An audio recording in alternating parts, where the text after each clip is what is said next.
आप सब अपने पुलिस अकादमिया से संपर्क किए?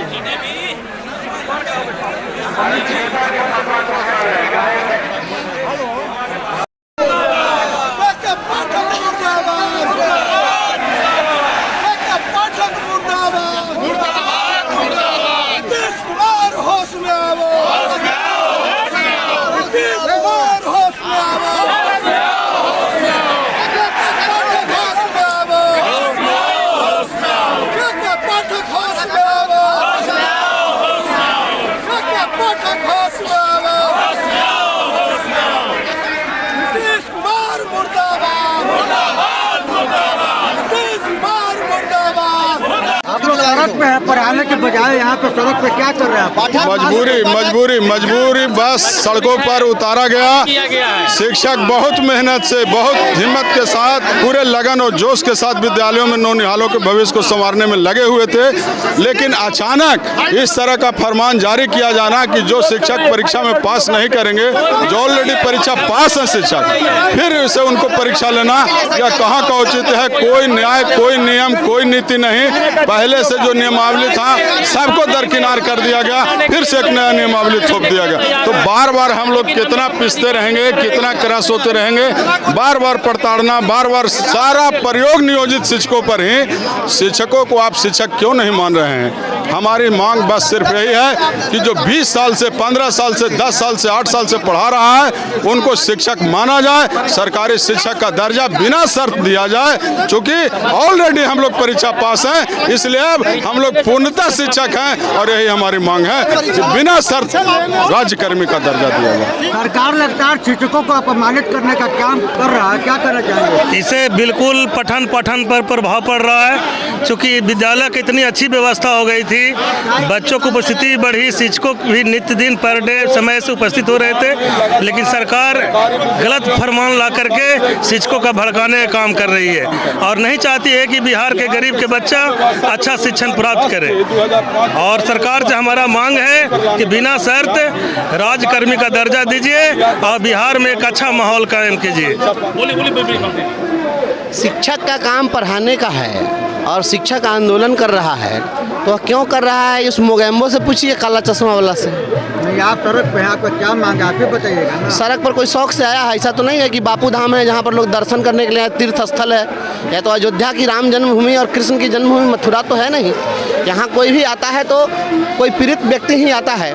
और बिहार के शिक्षकों को जिस देश में, जिस राज्य में शिक्षकों को सड़कों पर उतरने के लिए मजबूर कर दिया जाए, सवाल शिक्षकों से नहीं सरकार शासक से होना चाहिए। शासन में गड़बड़ी है, इसलिए शिक्षक सड़क पर हैं। शिक्षक तो राष्ट्र निर्माता होते हैं, इनको भगवान से ऊपर का स्थान दिया गया है और जिसको भगवान से ऊपर स्थान देकर बिठाना था उसको अपने सड़कों पर उतरने के लिए मजबूर कर दिया। आत्मसमीक्षा सरकार को करनी चाहिए। शिक्षकों को आपने क्या किया है? हमारा जो संविधान है वह संविधान 4 चीज़ों का एश्योर करता है। हम जब संविधान की प्रस्तावना को पढ़ते हैं तो प्रस्तावना में 4 चीज़ें हैं, जिसमें कहता है न्याय, सामाजिक, आर्थिक और राजनीतिक न्याय की बात होती है, समतामूलक समता की बात होती है, व्यक्ति की स्वतंत्रता की बात होती है और व्यक्ति की गरिमा और राष्ट्र की एकता और अखंडता की, ये 4 चीज़ों की बात है उसमें। तो व्यक्ति की गरिमा की जो बात है, बिहार में शिक्षकों की गरिमा पर बहुत कुठाराघात हो रहा है। जो शिक्षक राष्ट्र निर्माता थे उनके निरीक्षण में सांप, गोजर, बिच्छू, कुत्ता, बिलाई सबको लगा दिए। ये लगाने वाले लोगों से पूछिए। शिक्षकों की निगरानी करने के लिए उसी के द्वारा बहाल किया हुआ टोला सेवक और तालीमी मरकज जाएगा और उससे भी मन नहीं भरा। क्या आपके जिलों में जो बैठे हुए जो नागनाथ लोग हैं उनमें डंक में, उनके विष में कमी आ गई थी कि आपने इन विषधरों को लगा दिया, गोजर और बिच्छुओं को? ये सरकार को जवाब देना चाहिए। और उससे भी मन नहीं भरा तो कहा आप सक्षमता परीक्षा लेंगे। एक बार दक्ष किसने घोषित किया था? या शिक्षा विभाग के जो अधिकारी हैं और राजनेता हैं, जब दक्ष का आपने घोषित किया तो जाकर के और दक्ष शब्द का अर्थ आप शब्दकोश में ढूंढ लीजिए। दक्ष का मतलब होता है, अंग्रेजी में कहें तो हाईली स्किल्ड कहेंगे, अंग्रेजी में कहें तो इसको एक्सपर्ट कहेंगे। तो जो व्यक्ति एक्सपर्ट हो गया फिर उसको आप कहिएगा कि आप एलिजिबल है कि नहीं, ये आप बताइए, आप सक्षम है कि नहीं ये बताइए। किसी को मिस्त्री डिक्लेयर करके कहिए कि तू लेबर के लायक है कि नहीं, ईंटा उठा के बताओ। सरकार शिक्षकों को बार बार अपमानित क्यों कर रहा है, आपको क्या लगता है? शिक्षकों को अपमानित इसलिए किया जाता है कि शिक्षक जब डर जाएंगे, उनका मनोबल टूटा हुआ रहेगा, वो हीन भावना से ग्रसित होंगे, तो यहाँ के नागरिक भी हीन भावना से ग्रसित ही पैदा होंगे। एक डरा हुआ शिक्षक, एक शोषित शिक्षक, एक पीड़ित शिक्षक, समस्याओं से दुखी शिक्षक एक बहादुर नागरिक पैदा नहीं कर सकता है। और सरकार की मंशा यही है कि बहादुर नागरिक पैदा नहीं हो, कल को आंख में आंख डालकर वह इनसे सवाल नहीं कर सके, इसलिए बिहार की शिक्षा व्यवस्था को डुबाने के लिए सब किया जा रहा है। सरकार से क्या कहना चाहेंगे आप? अगर कोई दो शब्द में कहना हो तो क्या कहना चाहेंगे?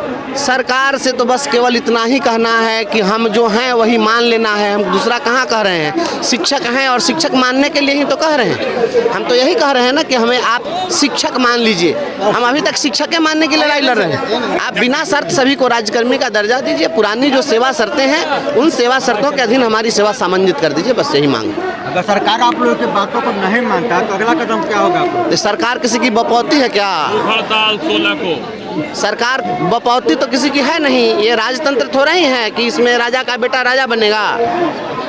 पहले का यह समय था जब राजतंत्र चलता था कि राजा बनने के लिए रानी के कोख से पैदा लेना पड़ता था। मेहतरानी के कोख से पैदा लिया हुआ व्यक्ति भी राजा बनता है। याद रखिए, जो हमारी नहीं सुनेंगे वो राजा भी नहीं रहेंगे।